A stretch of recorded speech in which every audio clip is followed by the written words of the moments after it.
The Andy Griffith Show. Why am I playing the theme from the Andy Griffith Show leading into a show about ethics? Well, we will soon find out. Good morning. I'm Joy Cardin. This is the Ideas Network of Wisconsin Public Radio. It is 8 minutes past 8 o'clock on this Thursday, October the 20th. Do you consider yourself an ethical person? I'll bet you do. But have you ever struggled with a problem, an ethical issue, and wondered how you might solve it? What should you consider when responding to an ethical dilemma? Have you ever encountered a problem at work or at home or in the community and wished you had handled it differently? Well, we are in luck this hour because the ethics guy is here with advice that will boost our ethics IQ and help us live an honorable life. And we will welcome your questions and your answers to some of the questions that I will present to you from our guest's ethics quiz. 1-800-642-1234 or send an email to talk@wpr.org. You can also post on the Joy Cardin Show Facebook page. Let me welcome our guest. Bruce Weinstein is author of Ethical Intelligence, 5 Principles for Untangling Your Toughest Problems at Work and Beyond. He writes the Ask the Ethics Guy column for businessweek.com and blogs at theethicsguy.com. And he joins us from the studios of the Radio Foundation in New York. Good morning. I was afraid of that. I thought I heard our connection fall off. So maybe we will have to get him by telephone. 1-800-642-1234 is our number if you have an ethical quandary or question that you would like to present on the program. You can also send an email to talk@wpr.org, and you can also post on the Joy Cardin Show Facebook page. Now, here's what I'm going to do. I'm going to present some of the quiz questions that our guest has in his book. Also on his website, by the way, which we have connected, linked to Facebook. But let me ask you this question. You notice that your friend Heather has posted a new picture of herself on Facebook in which she is smoking a bong with one hand and holding a bottle of vodka in the other. What would you do? Would you A, tell her you don't think this photo is a good idea? B, don't say anything about it to her. C, like the photo. D, copy the photo to your hard drive and use it against her if she ever double-crosses you. I think we can rule out D, can't we? But anyway, what would you do? 1-800-642-1234, 1-800-642-1234, or send an email to talk@wpr.org. You can also post on the Joy Cardin Show Facebook page. All right, here's another example. You're having lunch at a restaurant and you overhear 2 colleagues, Bob and Ray, talking about a client with whom your business is having difficulty.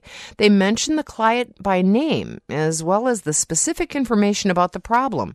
What would you do in that situation? You're at this restaurant and your coworkers are talking about a confidential situation about a client. Do you approach them and do you mention your concerns about confidentiality? Do you just ignore what's going on? Do you tell your supervisor about what you witnessed? Or do you record your colleagues with your cell phone's video camera and then post the clip on YouTube? I'm sorry, I think we can rule out D. What would you do? 1-800-642-1234 or send an email. I can't believe I'm laughing at that, but I am. Okay, do we have our guest yet? I guess we don't. 1-800-642-1234 or send an email to talk@wpr.org. So anyway, we will present some of these quiz questions throughout the hour, and we will talk about the 5 principles that we should use as our framework, when making decisions or taking actions on an ethical situation. All right, I think we've worked out our telephone issues, and we have our guest online. I'm happy to introduce Bruce Weinstein, author of Ethical Intelligence, 5 Principles for Untangling Your Toughest Problems at Work and Beyond. Good morning. Good morning. It's a pleasure to be here. It is so nice to have you online. But actually, I was having fun laughing at, I shouldn't say I'm laughing at your quiz, but some of the choices that you give in your quiz made me laugh. Oh, no, you should laugh. I hope they're funny. They're intentionally funny. Yeah, they are. For example, the first question that you presented was you see a friend has posted a picture on Facebook and she's smoking a bong and holding a bottle of vodka, and what do you do in that situation? And my first thought is, no, I'm not going to copy the photo to my hard drive and use it against her if she ever double crosses me. But I would tell her that I didn't think that the photo was a good idea. And is that the right answer? Why would you do that? Well, because she's my friend. If I was an acquaintance and I didn't really know who that person was, I probably wouldn't say anything. But if it was a good friend and I was afraid that it was going to get her in trouble at work or something else, I might say, Sally, that's not really smart to put a picture like that up on Facebook. You could get fired. Okay, so her job is at stake. What about her personal or professional reputation? Could that be harmed by that? Yes, that too. It's funny. Remember that movie Diamonds Are Forever? Sort of. It's a James Bond novel and became a film in 1970 with Sean Connery. And it turns out that diamonds are not the only thing that are forever. The Internet is forever. And any picture, any text, any email you've ever posted on the Internet is there forever, and it's almost impossible to get rid of it. And, if your listeners doubt that, what they should do is go to Google Images after this interview and put their name in and take a look at all the pictures of themselves that are on the Internet that they may have forgotten about, that maybe they took years ago, maybe a friend took them years ago, and they're still on there. And so, the problem with this photo, your friend smoking a bong and drinking vodka and putting it on Facebook, is that I'll bet your friend would never think about opening the window and yelling out of the window to all of her neighbors, hey, I'm smoking pot. But when you put a picture of yourself on Facebook, you're essentially telling that to the entire world. And it's just shocking to me what people will post on Facebook, both in terms of the photos they put and what they write about themselves or other people on the Internet. And yet they'll often identify who they're working for. And I think what a lot of folks are not aware of is, first of all, you don't own this material, Facebook does. And secondly, potential employers who are looking for job candidates will actually go to Facebook and see what their candidates have posted about themselves. This photo of your friend smoking pot could prevent her from getting a job, could lead to her, as you suggested, getting terminated from her current position. And, whatever laughs might ensue from this image are outweighed by the negative consequences. So if we think about our desire to prevent our friends from harm, we therefore the ethically intelligent response is to mention to our friends who do this, maybe that's not such a good idea, and to explain why it's not a good idea. Now, our friends are grown-ups, and they can say, get lost, or it's none of your business, but they might take it to heart.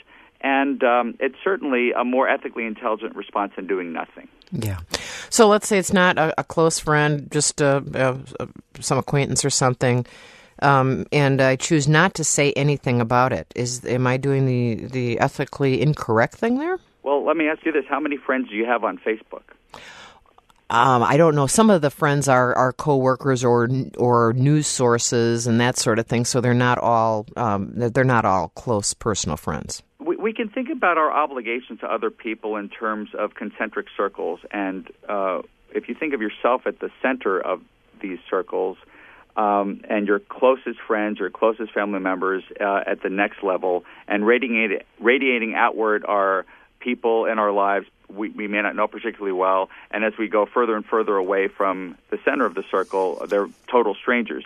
So we can't be everything to everyone at all times, and we can't prevent harm to everyone at all times. So the closer someone is to us, the stronger our bond is to them, the stronger our ethical responsibilities are to them. In this case, the stronger is the responsibility to prevent harm or to try to prevent harm to them. Well, we'll move away from all the specific ethics quiz questions and to the wider question of ethics. Do we think about ethics enough in our daily lives, do you think? This is a great question, and it's hard for me to answer because I'm obsessed with it, so I think about it all the time. And I don't. My guess is that what most people think about during the day is satisfying some immediate desire or need or goal. And when I began teaching ethics many years ago, I wrongly assumed that everybody in the audience would share my fascination and obsession with ethics. And what I discovered, not surprisingly in retrospect, is that at the end of the day, what people really want to know is what's in it for me. And when you're giving a talk and you look around the room, it's really important to remember most people are asking themselves, how can this apply to my life? How can I make sense of this? So my guess is that what people are thinking about is not so much how can I do no harm in this moment, or how can I make things better for people, including myself, or how can I be fair to people. It's simply, how can I get through the day and not be further in debt and put food on the table and care for my children? And these are all important concerns, but I think the question of this taking the step back and looking at ethics from a broader perspective is probably not on most people's radar as it is for people who are professionally dedicated to it. Yeah, why are you obsessed with ethics, and why do you want to help us increase our ethical intelligence? Well, I was just talking about this yesterday at Jamestown Community College, and a friend of mine many years ago who is a psychotherapist told me that the healthier she became psychologically, the less of a need she felt to be a psychotherapist. And I wonder if, as far as I know, there haven't been any sociological studies of ethicists, but I suspect the reason a lot of us do this is because we're wrestling with these problems all the time, and we're obsessed with doing the right thing for a variety of reasons, and probably a lot of it has to do with how we were raised, and there may have been strict parents or teachers in the picture who inculcated the importance of doing the right thing and avoiding doing the wrong thing. So part of my obsession, I guess, is with the intellectual appeal of trying to figure out what the right thing is in various circumstances, such as with the friend smoking the bong on Facebook. But I guess another part of it is just myself trying to get through the day, figuring out how I can avoid going to the less nobler impulses that I have. And I guess what I'm trying to say is I find this fascinating because it helps to keep me on track. Mm-hmm. And I hope that perhaps by exploring these obsessions and teaching and writing and doing interviews like this, perhaps other people might benefit from it too. Yeah.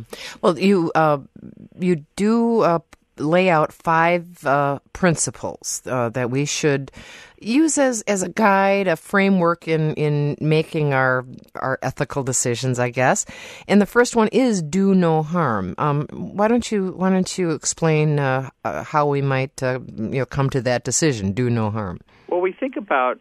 Well, let me ask you, when you hear that phrase, do no harm, what group of people do you normally associate it with? Doctors. Exactly, mm-hmm. Because we know that in medical school, medical students are told that they ought to do no harm, and nurses, pharmacists, dentists, all healthcare professionals are taught this in their training. But when you think about it, doesn't the do no harm principle apply not just to physicians and nurses, but to radio show hosts and guests and pretty much everybody? Mm-hmm. And, what all I've done really is I've taken the wisdom from a classic book in bioethics called Principles of Biomedical Ethics that is written for a scholarly audience and for healthcare professionals. I've taken these principles, the first of which they call the principle of non-maleficence, which in Latin simply means do no harm. But in the academic literature, we see this principle as non-maleficence. All I've done is taken these principles that were written for a specific audience, the healthcare audience, and broadened it and simplified the language so that it can be accessible to people beyond that world. Yeah, so if a caller calls in and says to me, your mother wears army boots, my response could be, doing absolutely nothing, and that might be the best response. Well, I guess that begs the question, does your mother wear eyes? She might have. Yeah, right. I mean, there may be other psychological issues worth exploring there that I'm not at liberty to discuss. But I guess, yes, well, here in New York, when you insult someone's mother, it's just another way of saying I care about you. But outside of New York, like in Wisconsin, where people are generally nice to one another. But your example though was different. Let's say somebody, road rage. Yes, they flip you the bird or something like that, and you will do no harm if you don't respond at all. Well, exactly, and I think we tend to get so caught up in the emotion, the heat of the moment, and it's understandable if somebody cuts you off and flips the bird and curses at you. It's only natural for most of us to want to return in kind. But the problem is that we're likely not only we make matters worse for everyone. We increase the likelihood of getting into an accident. If there's a child in the car with us, we show a poor example for them. We certainly don't make the other person feel any better. We make that person worse, and it justifies their anger toward us. So if you were to take a step back and say, what would be in my own interest to do? What would be the response that is most likely to benefit me? It tends to be the ethically intelligent response. So that, I think, is the good news about striving to live according to these principles of what I call ethical intelligence, that not only will other people be better off, you will be better off. We'll talk about how we can increase our ethical intelligence, and we'll talk about the rest of the principles that we can use as a guide in making our ethical decisions. One is do no harm, another make things better, respect others, be fair, be loving. And we welcome your questions, 1-800-642-1234, or send an email to talk@wpr.org. You can also post on the Joy Cardin Show Facebook page. Our guest is Bruce Weinstein. He is author of Ethical Intelligence. He writes the Ask the Ethics Guy column for BusinessWeek.com and blogs at theethicsguy.com. This is the Ideas Network of Wisconsin Public Radio. This is the Ideas Network of Wisconsin Public Radio. I'm Joy Cardin. By the way, thank you. We have exceeded the $1 million mark for our Half the Time pledge drive. Isn't that fantastic? Some pledges kept on coming in after our pledge drive ended on Monday night, and I was saying we almost made it. Well, we made it. Thank you so much for all of your support. Nearly 9,500 listeners pledged, more than 2,600 new members pledged, and we can't thank you enough. That's wonderful. We are talking right now about ethical intelligence. Do we have it? Can we improve it? Bruce Weinstein is our guest. He is author of Ethical Intelligence, 5 Principles for Untangling Your Toughest Problems at Work and Beyond. Bruce Weinstein, I was thinking, I follow the golden rule as much as possible. Do unto others as you want others to do unto you. And you say maybe I should rethink that a little bit. Explain. Well, here in New York, where I'm doing this part of the interview, our version of the golden rule is do unto others before they do unto you. But outside of Manhattan, yes, the golden rule is do unto others as you would have them do unto you. And it sounds great, but there's some problems with applying it. Because let's say that you just love to eat meat. Mm-hmm. There's nothing you like better than a pizza with pepperoni and sausage and every kind of dead animal that you can think of. You love this, and you invite me over, and you realize that I don't eat meat, but you're going to do to me as you would want me to do to you. And the way I would treat you is as a meat eater, so you order pepperoni pizza for both of us. Well, the problem there is that do unto others as you would have them do unto you can fail to take into account the idiosyncratic values of other people, what other people like, what they desire. So probably a more accurate way of getting at the essence, the spirit of the golden rule is do unto others as they would have you do unto them. that would be the version of the golden rule that takes into account the differences in values that we have, that we bring to the table, in this case, the dinner table, that the traditional formulation of the golden rule would not do. Mm-hmm. And explain to our listeners why I played the Andy Griffith theme at the top of the hour. Thank you for doing that.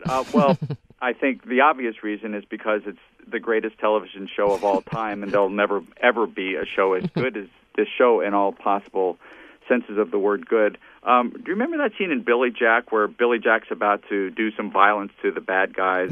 He always, every scene, right? No. and his friend Gene says to him, please don't use violence to end this conflict. And he says something like, well, I wouldn't have to use violence, but if you could show me one place in the world where people actually care about each other, we would go there and live there. Well, what Gene should have said is, there is a place. It doesn't really exist, but it's Mayberry. And I think the fascinating thing about Mayberry is that people really genuinely seem to care about each other. And the conflicts in the show tend to resolve around people trying to find a way of not hurting people, of bringing things about without hurting people's feelings or insulting them in some way. So in the book, I talk about how Andy Griffith, as the father in this episode called A Medal for Opie, finds a way of disciplining his child without resorting to the traditional ways of doing so. And, well, I'll ask you, when are you in a position in your life to discipline or punish someone? What has someone done that would prompt you to discipline them?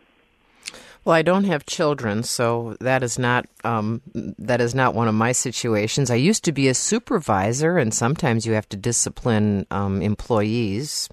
So isn't it usually because the employee has either done something he or she should not have done, or has not done something he or she should have done?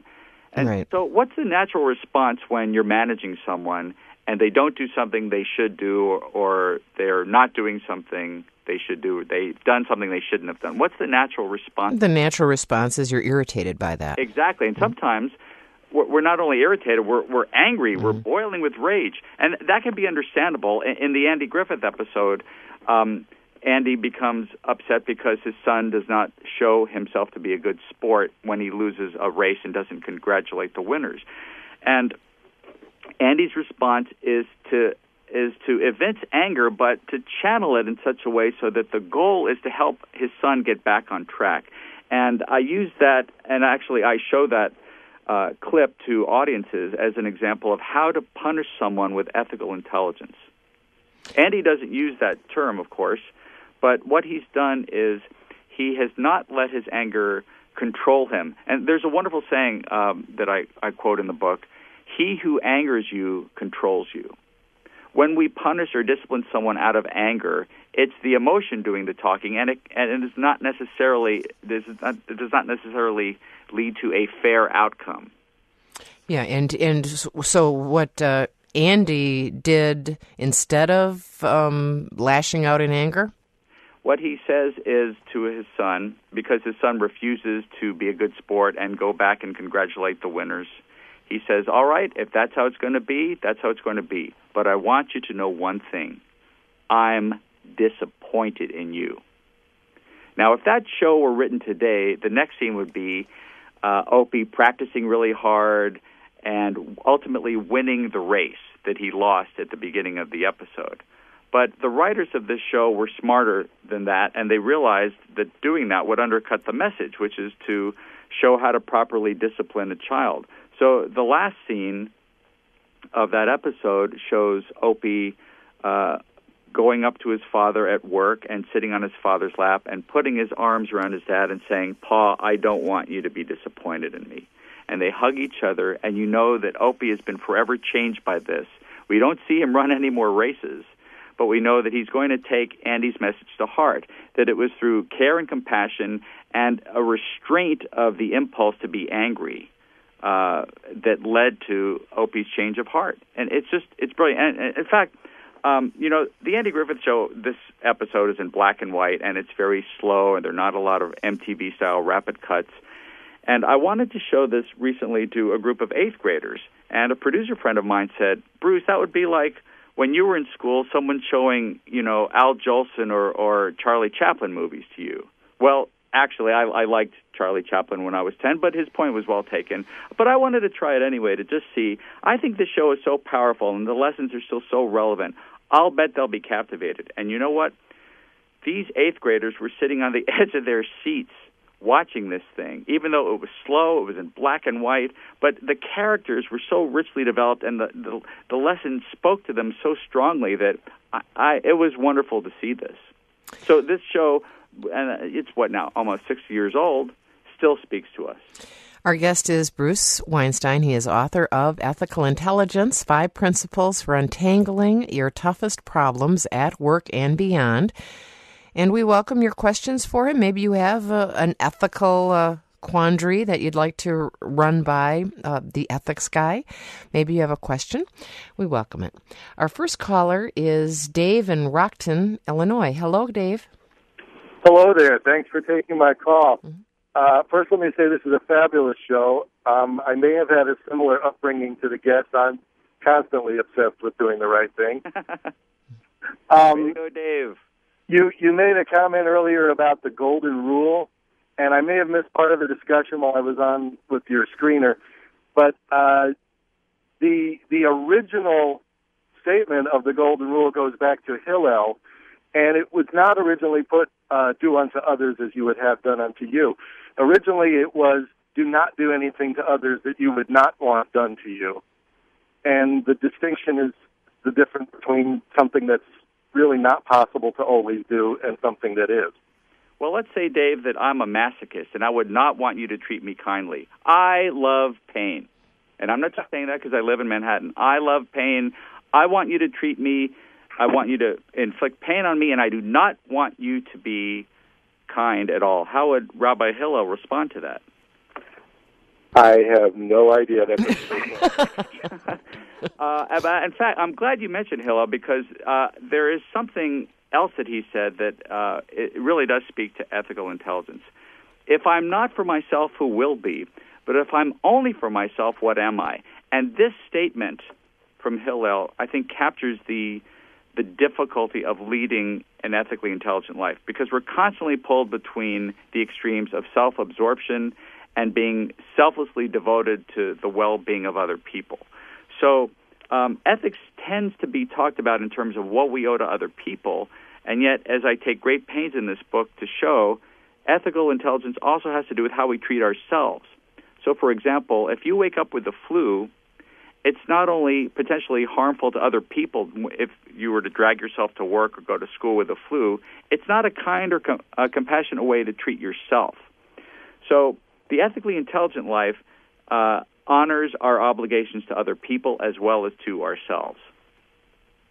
Yeah, so we should stay home and not go to work if we have a cold. And we should stay home and rest, not work.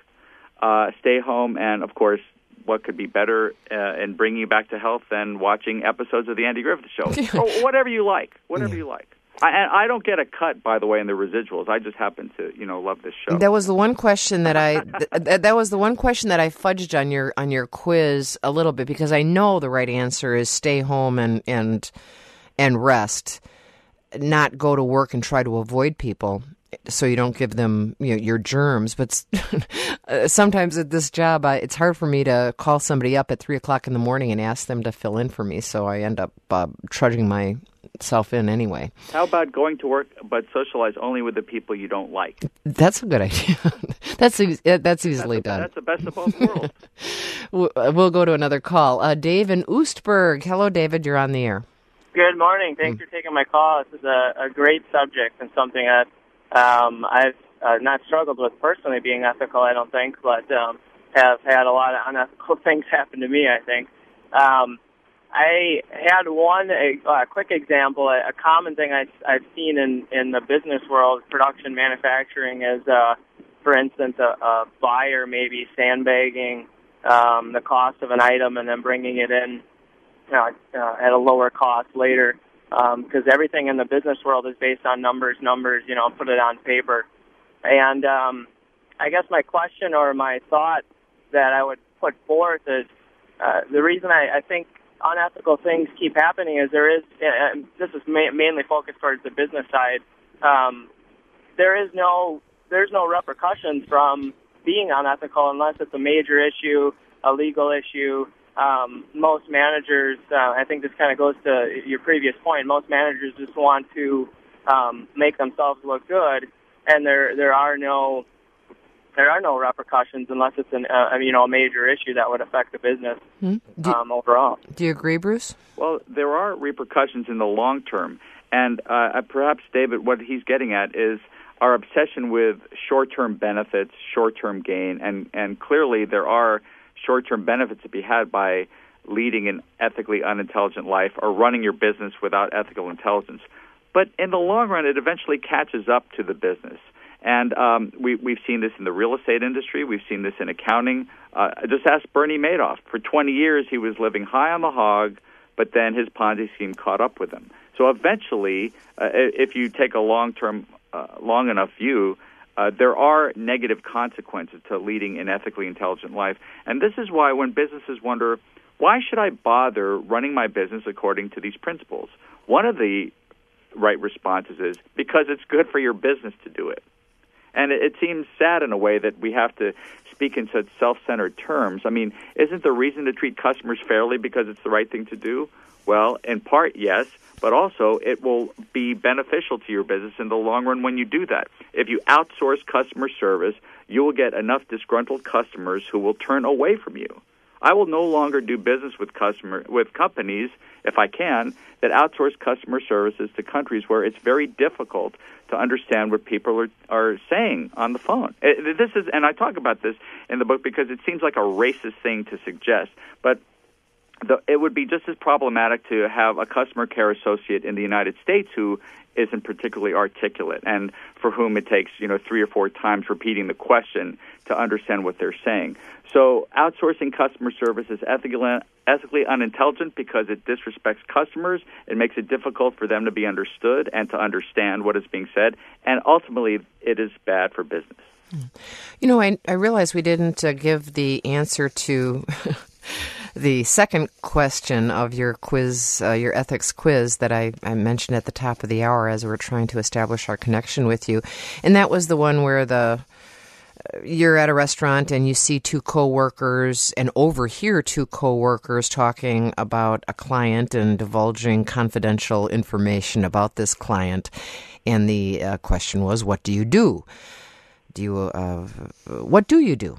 Well, I presented that scenario to the South Carolina National Guard, and an audience member said, Dr. Weinstein, we are required to report this, and if we don't, we could be discharged from the Guard. Now, if your organization requires you to report instances where you observe confidentiality violations or other instances of wrongdoing, and you've agreed to abide by the rules of the company, then the ethically intelligent response is to blow the whistle. But most organizations don't require that for good reason because it's a rather harsh response.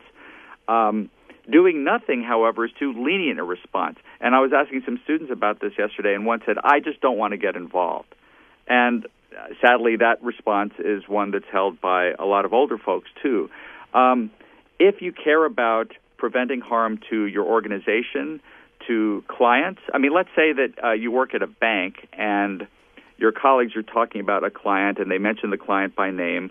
If you were a customer, a potential customer of this bank, would you want to give your money to the bank? Would you want to give your money to this business if you knew that their employees would be talking about you at Starbucks or out in a restaurant? Probably not. So, and I should also say that when people do this in public, generally it's not out of malice. They're not doing this because they're evil people, but they're just not thinking about the implications of what they're doing. Perhaps they started to have a heated conversation in the car on the way to lunch, and they continued it. But there's a technique that's a very effective way of giving criticism that's useful in these situations. And, in fact, it's so warm and Oprah-esque and effective that the person on the receiving end does not even know they're being criticized. It's called the praise sandwich technique of giving criticism. And there are 3 elements. praise, criticism, praise. So there are ways of bringing people around to a more respectful point of view without making them feel bad, and with accomplishing the objective here being to keep private things private, because that's a respectful thing to do. We are talking with Bruce Weinstein, author of Ethical Intelligence, 5 Principles for Untangling Your Toughest Problems at Work and Beyond. Do you have some problems at work and beyond, some sort of ethical dilemma? You can give us a brief example from your own life. Maybe you've witnessed something that you want to run by Bruce. 1-800-642-1234, 1-800-642-1234, or send an email to talk@wpr.org. You can also post on the Joy Cardin Show Facebook page. I'm Joy Cardin. This is the Ideas Network of Wisconsin Public Radio. This is the Ideas Network of Wisconsin Public Radio. I'm Joy Cardin. Stay tuned. Kathleen Dunn is with you coming up after 9. I hope you stay with Kathleen and her guest as they talk about the latest on the GOP presidential campaign trail. That's coming up after 9. We're talking about ethical intelligence with Bruce Weinstein, who is author of the book, Ethical Intelligence, 5 Principles for Untangling Your Toughest Problems at Work and Beyond. Before we go back to the phones, Bruce, we got off to a little bit of a rocky start there, and I never asked you to define ethical intelligence. What is that? Well, ethical intelligence is the art and discipline of living an ethically intelligent life, which means striving to live by 5 basic principles. Do no harm, respect others, make things better, be fair, and be loving, kind, and compassionate. And it's a challenge to do this. It's also an important complement to emotional intelligence, about which we've heard a lot over the last 15 years, and justifiably so. Emotional intelligence is extremely important. But let's say Joy, let's say that you and I know each other pretty well. We haven't seen each other in a while, and we run into each other at a meeting, and you say, "How are you doing, Bruce?" And I say, "I'm fine." I say I'm fine, but you can tell through a variety of ways that I'm not fine. Mm-hmm. My head is hung. I'm avoiding eye contact. I'm speaking in a sullen voice. And it is your emotional intelligence that allows you to do this, your ability to perceive what's actually going on as opposed to what I'm telling you. But then the question comes, what should you do? Should you say something to me? Should you ask me if anything's wrong? Should you assume I'm a big boy and I can figure out the problem on my own? Should you send me an email later? Emotional intelligence won't and cannot give you the right answer to that, because emotional intelligence is a psychological phenomenon, and ethical intelligence, which is the question, what should I do? What's the right thing to do? Ethical intelligence is an intellectual or ethical, philosophical concern. Got it. So we need different tools to answer the question, what's the right thing to do? What ought I to do? And that's where ethical intelligence comes in. We have lots of callers, so let's see what Daniel in Rice Lake has to say. Hi, Daniel. Hello. In Andes, Mayberry, the town drunk, I believe his name was Otis, locks himself into the town jail cell humorously. What is my obligation towards alcoholics and drunken drivers when confronted by their antisocial behavior? What is my duty? Should I call the sheriffs? That's a great question. We've come a long way since 1961, where the town drunk was presented as a comic figure, and we now recognize that this is really not the stuff of humor. In fact, if the Andy Griffith Show stumbles anywhere, it's probably using Otis as the butt of jokes. But the answer to your question, I think, really depends on several factors. First of all, we really need to know more about the situation. I mean, obviously, it's impossible. You'd have to devote the rest of your life to tending to alcoholics with problems with driving and so forth. So the question is, are you thinking about somebody in particular, or let's say we're sitting at an establishment and somebody is noticeably intoxicated and they stumble off their bar stool and they're walking toward the door with their keys? What's my ethical obligation there? Well, I don't really know the person very well. They're not my best friend. Right. Let's say you just say, you know what, this is none of my business. and the person gets into their car and kills 3 people, including 2 children, would you feel to some degree that you were accountable for that horrible accident because you failed to get involved?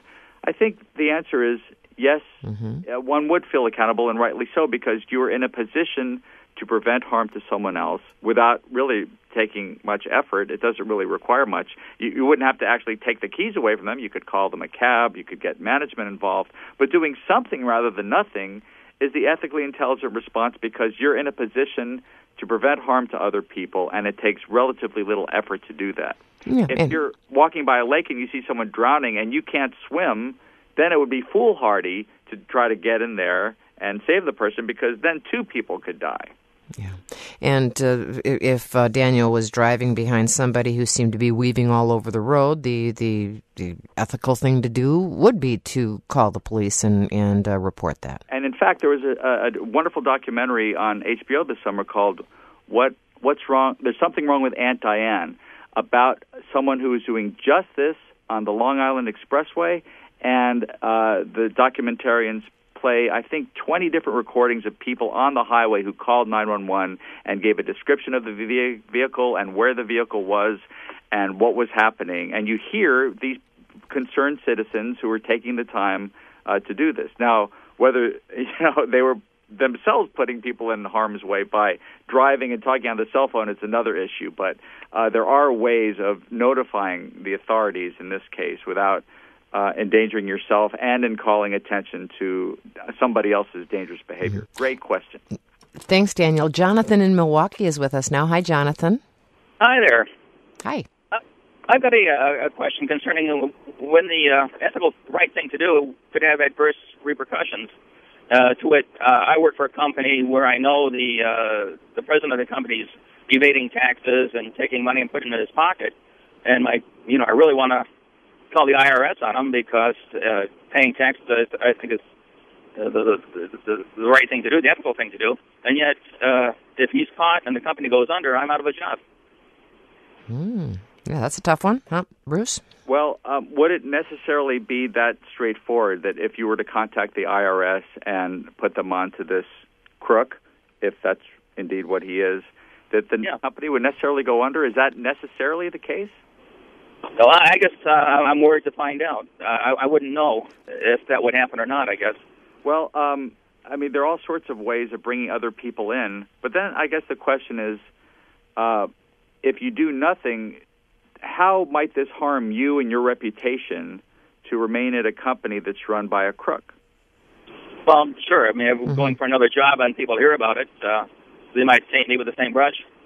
Well, at the end of the day, you really have to live with yourself, right? And obviously this is bothering you, and which is understandable. It would bother me, too. It would bother anyone with a conscience. And, they do have that saying, birds of a feather flock together, or you're known by the company of the people you keep. So even though you're an honest person, the fact that you're working at a company where the president is a crook, and other people besides you may know this, unfortunately, it doesn't reflect well on people who choose to remain at a company where the infrastructure is known to be corrupt. Yeah. So with the 5 principles, what would how would those help guide Jonathan's decision? Well, the 4th principle, the principle of fairness, is at the heart of this, because it's unfair to lots of people, clients, stakeholders, employees, for a corrupt person to remain in power. And there, of course, the first principle of doing no harm is implicated, because by doing nothing rather than something, we allow these harms to continue. It seems like a hostile thing to call the IRS or whomever the appropriate party would be to put them onto this person, but it's actually the just and fair thing to do, because the person has committed a crime. So there's a legal component, but there's the ethical component that the person is doing something he or she shouldn't be doing and needs to stop. And if that person won't stop on their own, it behooves the rest of us who are in a position to make a difference to get in there and do something. So the principles of fairness and avoiding harm are as a part of this issue. Thank you, Jonathan. Barbara in Milwaukee. Hi, Barbara. Hello. I'd just like to revisit the Golden Rule discussion. It's my understanding the Golden Rule is about compassion, about feeling with the other and trying to understand what it is the other would wish for or not find acceptable. So we don't invite the rabbi over for the best pork roast ever because we know that that would not be to their liking. So some of the, I understand you're trying to make a point, but the Golden Rule really is about compassion and attempting to understand what it is and placing ourselves in the place of the other. And it's not, we invite our guests over and try to provide for them something that they would find acceptable. Well, that's the interpretation of the Golden Rule that you say we should have, Bruce Weinstein. That's right. Barbara and I are in complete agreement. Right. Well, I'm wondering if you think that that most of us need to boost our ethical intelligence, or if you think we're most of us are on the right track. Last week, somebody asked me if Bernie Madoff had read my book, would it have made a difference? And the answer is no. Ethics and my book, the ethical intelligence is not really about turning sociopaths into good people. As I understand the project of ethics, it's to help good people make the best possible choices. And as all of the callers today, Daniel and Jonathan and Barbara and the two Davids, have shown that good people struggle all the time with doing the right thing. And we sometimes need help. We sometimes need guidance. We need direction. And so I think of these 5 principles, which I did not invent. They're not my principles. I'm merely presenting them to a wider audience than where I found them. That they can serve as a kind of a GPS in our daily life to help us make the best possible decisions and feel better at the end of the day for having had the courage to do that. Well, and I'm just kind of leave us with a couple of questions we might want to ask ourselves when faced with our next ethical dilemma. There are really 5 questions to think about when you find yourself asking, what should I do? Will this particular course of action that I'm thinking about, is it likely to be harmful? Might it make things better? Is it respectful? Is it fair? Is it a kind and caring, and as Barbara said, is it a compassionate thing to do? These are not. These don't provide a formula for coming up with the right answer. They're something of a checklist or a guide for thinking deeply and thoughtfully and with ethical intelligence about making the best possible decision. Thank you very much for being with us. Thank you, Joy. Bruce Weinstein, author of Ethical Intelligence, 5 Principles for Untangling Your Toughest Problems at Work and Beyond. He writes the Ask the Ethics Guy column for BusinessWeek.com, and he blogs at theethicsguy.com.